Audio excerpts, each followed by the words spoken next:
And to tell us more about this, we're now joined by the Northern Cape's Director of Tourism Development, Johann van Schalkwyk, and he joins us now via our video link. Mr. van Schalkwyk, thank you so much for your time this evening. Perhaps let's begin here. Before we talk about this strategy, maybe if you can educate us, what is astrotourism? Wally, thank you for having me on. Astrotourism, I think I'll start with the inimitable Kevin Govender from the South African Astronomy Observatory, who says we look at the stars to make a difference in people's lives.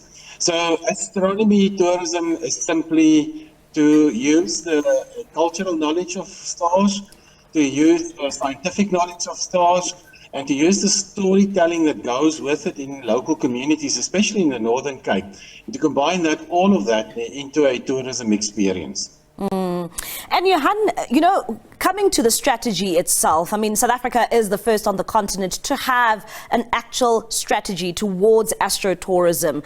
What does it entail? Well, first of all, let me say, and perhaps I should reference another person, David Moore, the producer of the iconic Going Nowhere Slowly travel program that aired years ago. He said, and quite rightly so, the stars alone will make no difference to boost tourism. So you need a bigger plan to actually make use of all of that, and this is what the strategy is trying to do. Obviously, it has three focus areas. We're definitely focusing on the indigenous side of astrotourism, and obviously the human capacity development that goes with that, like tourist guide development or tourism enterprise development. And for us to be successful, I think anybody that has have experienced a stargazing experience will know that it comes with infrastructure, like a dome where you can actually just go and do some stargazing, or a planetarium. And then, of course, from the government side, we're trying to use this opportunity to actually transform the tourism industry and create a higher percentage of Black involvement in it. And maybe, looking at astronomy lovers, the world over, what can they expect should they decide to visit the Northern Cape? Well, first of all, the Northern Cape is excellently positioned to benefit from the astrotourism opportunities. We're actually a desert-like destination. If you take into consideration the provinces about the Karoo, the Kalahari, and the Richtersveld, so we have unpolluted and quite dark night skies. So sometimes even without a telescope, you can actually watch the sky, and there's incredible things that you can see. You can see the Milky Way in its full splendor with its different clouds.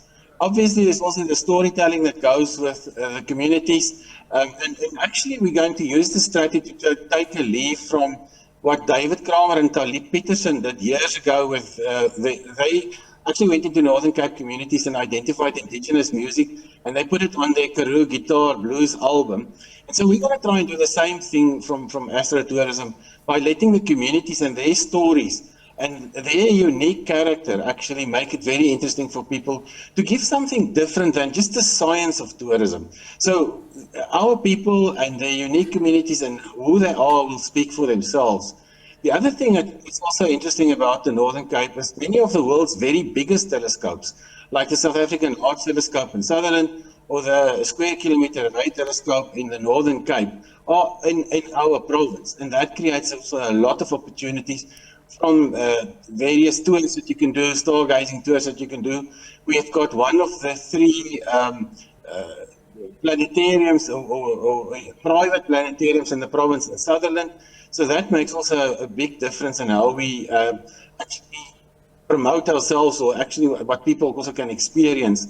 And then, of course, the Northern Cape being with its dark skies and its unpolluted skies, there's a vast body of scientific knowledge and on astronomy coming from the province, but also take into consideration that our heritage goes back hundreds and hundreds of years, if not thousands of years, with the very first people on Earth actually walking the Northern Cape. Yeah. And all of that together creates an incredible tourism experience. And talking about this tourism experience, Johann, this is surely going to drive up the numbers. And of course, one would say that this is the idea behind this strategy formulated.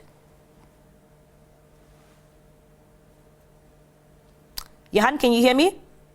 Yes, I can hear you. Yes, I was saying that, with this strategy for astro-tourism, surely this will definitely be driving up the tourism numbers. Yes, we certainly hope so, because we're adding to our already vast bouquet of attractions. We've got 7 national parks, 7 different provincial nature reserves, of course the Namakwa and flowers and so on. So what we're trying to use the Astro opportunities for is to actually expand on what we offer visitors.